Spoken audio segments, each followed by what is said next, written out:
170 చూపడి చంద్రబాబుని అడుక్కుండేంది నువ్వు చంద్రబాబుని అడుక్కుండేంది నువ్వు బీజేపీని అడుక్కుండేది బీజేపీని అడకలేదులే బీజేపీ వాళ్ళు వెనక తీసుకునిలే వాడు పవన్ కళ్యాణ్ ఏందో ఏమేమో వాడు జగన్ వాడు ఈడు ఎట్టా పడుతుండు వాడు మొన్న ఒక్క సీటు గెలవలే ఒక్కటి రేపు అది అసలు ఆ ఒక్కటి కూడా రాదు ఆ ఒక్కటి కూడా నానా వాడు పవన్ కళ్యాణ్ మాటలు తగ్గేమని అంటుండా నేను రొట్టెమట్ట పుట్టినోన్ని కొన్ని మాటలు తగ్గేమని నువ్వుతో మాట్లాడుకో నువ్వు అన్నిటి బడ్జెట్లో పోటీ చెయ్యి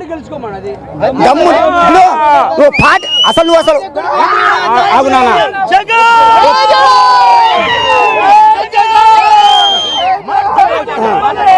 ఓ పార్టీ పెట్టావు వాళ్ళ అన్న పెట్టిండు